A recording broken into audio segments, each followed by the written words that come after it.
क्या आपको पता है कि एक नया ग्लोबल फाइनेंशियल पावर गेम उभर रहा है जो सीधे अमेरिका के फाइनेंशियल डोमिनेंस को चुनौती दे सकता है? अमेरिका अब सिर्फ बाजार का नेतृत्व नहीं कर रहा, बल्कि उसके सामने एक बड़ा रणनीतिक खेल खुल चुका है। हाल ही में अमेरिकी 30 साल ट्रेजरी यील्ड लगभग 5% के स्तर तक पहुंच गई है, जो दशकों में रिकॉर्ड है।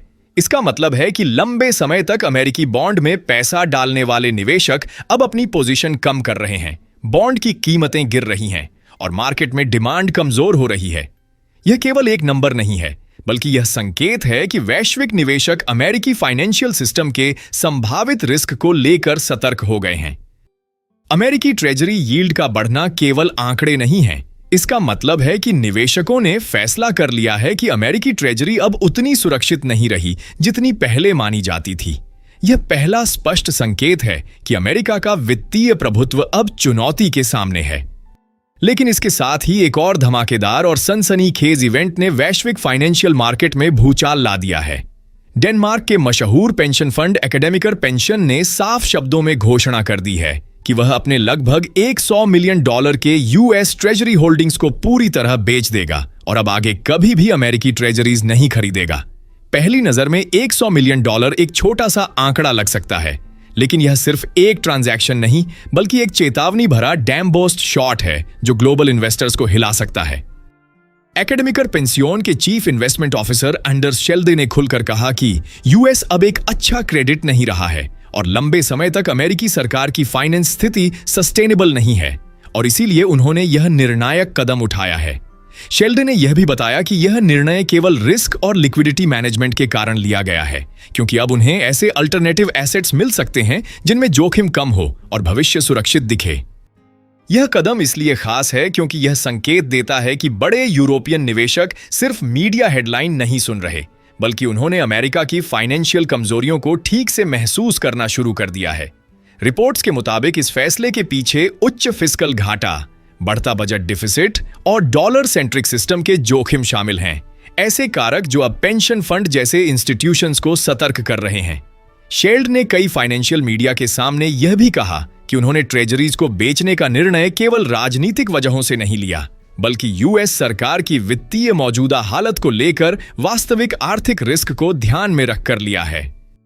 और सबसे महत्वपूर्ण बात, यह कदम इसीलिए भी प्रभावशाली है क्योंकि एकेडेमिकर पेंशन जैसे फंड के पास $25 अरब से अधिक संपत्ति है, और यह निर्णय बताता है कि अब वित्तीय संस्थाएं जोखिम मेरिट से ऊपर जियोपॉलिटिकल और क्रेडिट रिस्क को प्राथमिकता दे रही हैं।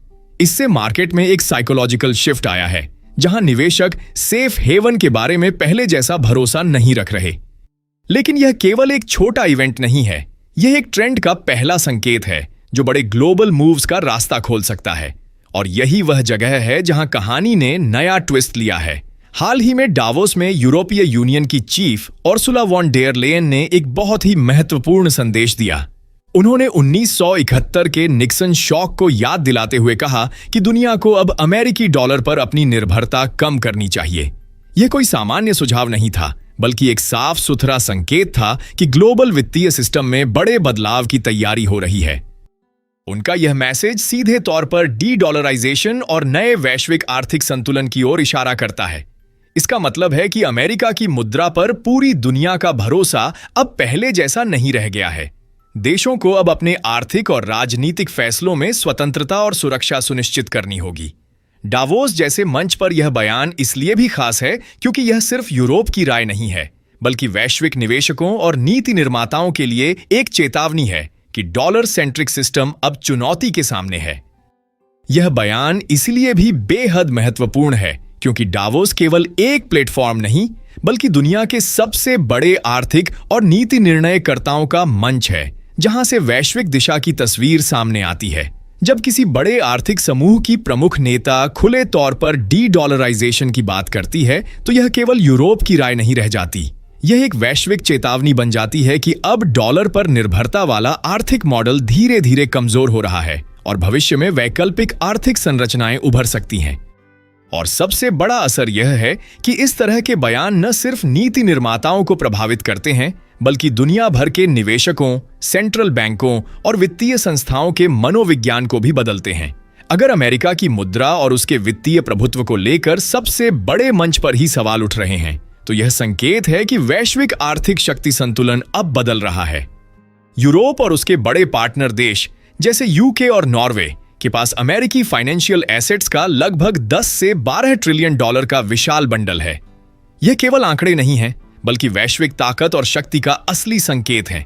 सोचिए, इतनी बड़ी राशि अगर अचानक बाजार में आए तो इसका असर सिर्फ अमेरिकी बॉन्ड मार्केट तक सीमित नहीं रहेगा, बल्कि डॉलर की वैल्यू, पूरे फिस्कल सिस्टम और वैश्विक निवेशकों की रणनीतियों पर भी भारी दबाव पड़ेगा।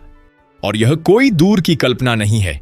यूरोप के बड़े निवेशक, सॉवरेन फंड्स और अलग अलग बैंक खुले तौर पर इस संभावना पर चर्चा कर रहे हैं कि क्या वे इस विशाल बंडल को एक रणनीतिक हथियार की तरह इस्तेमाल कर सकते हैं। इसका मतलब है कि पैसा केवल निवेश का साधन नहीं रह गया, बल्कि वैश्विक पावर और लेवरेज का उपकरण बन गया है। अब सोचिए, अगर यूरोप ने यह कदम धीरे धीरे उठाया तो मार्केट धीरे धीरे एडजस्ट होगी, लेकिन अगर अचानक या कोऑर्डिनेटेड मूव हुआ तो अमेरिकी फाइनेंशियल सिस्टम में केओस और एक्सट्रीम वॉलेटिलिटी आ सकती है। यह डॉलर की स्थिरता पर भी सवाल खड़ा करेगा और निवेशकों के मनोबल को हिला सकता है। इसमें सिर्फ यूरोप नहीं, बल्कि चीन और भारत जैसी बड़ी आर्थिक ताकतें भी शामिल हैं। अगर ये देश अपने फॉरेन रिजर्व्स और इन्वेस्टमेंट स्ट्रैटेजी में बदलाव करते हैं तो यह मल्टी लेयर्ड ग्लोबल प्रेशर पैदा कर सकता है। यूरोप का 10 से 12 ट्रिलियन डॉलर का लेवरेज, चीन की ट्रेजरी रिडक्शन स्ट्रैटेजी और भारत का नया रिजर्व मैनेजमेंट, जब ये तीनों एक साथ सामने आए तो यह केवल एक आर्थिक घटना नहीं, बल्कि ग्लोबल पावर शिफ्ट और रणनीतिक खेल बन जाता है। चीन ने अपनी अमेरिकी ट्रेजरी से धीरे धीरे पीछे हटना शुरू कर दिया है, और यह सिर्फ एक छोटा सा बदलाव नहीं है, बल्कि एक लंबी रणनीतिक चाल का हिस्सा है जिसका असर पूरे विश्व की आर्थिक ताकतों पर हो सकता है। ब्लूमबर्ग की रिपोर्ट के मुताबिक चीन ने पिछले करीब एक दशक में अपने यूएस ट्रेजरी होल्डिंग्स को लगभग आधा कर दिया है, और फरवरी 2026 तक यह सबसे कम स्तर पर पहुंच गई है। चीन अब अमेरिकी बाजार पर भरोसा कम कर रहा है। वह अमेरिकी सरकारी बॉन्ड्स पर अपनी निर्भरता घटा रहा है ताकि अपने विदेशी रिजर्व में जोखिम कम कर सके और संभावित बाजार उतार चढ़ाव से खुद को सुरक्षित रख सके। और सबसे बड़ी बात यह है कि यह कदम अचानक नहीं लिया गया है। यह एक बड़ी लंबी अवधि की रणनीति का हिस्सा है जिससे चीन अपने आर्थिक नियंत्रण को मजबूत करने की कोशिश कर रहा है। यह सिर्फ चीन ही नहीं कर रहा, दुनिया भर के बड़े निवेशक अब धीरे धीरे अमेरिकी ट्रेजरीज से अपनी पोजीशन देख रहे हैं और जोखिम समझ के हिसाब से अपने पोर्टफोलियो को डाइवर्सिफाई कर रहे हैं। अब सोचिए, अगर यूरोप के विशाल यूएस एसेट होल्डिंग्स, चीन की ट्रेजरी से पीछे हटने की रणनीति और भारत की नई निवेश रणनीति एक साथ सामने आए, तो इसका मतलब है कि अमेरिकी डॉलर और पूरी वैश्विक फाइनेंशियल प्रणाली पर बहुआयामी दबाव बन सकता है। यह कोई थ्योरेटिकल या दूर की बात नहीं है। अलग अलग फाइनेंशियल थिंक टैंक्स और रिपोर्ट्स भी इस पर चर्चा कर रही हैं कि कैसे यूरोप, चीन और भारत का संयुक्त या स्टैगर्ड मूव अमेरिकी बाजार की स्थिरता और वैश्विक निवेशकों की सोच को बदल सकता है।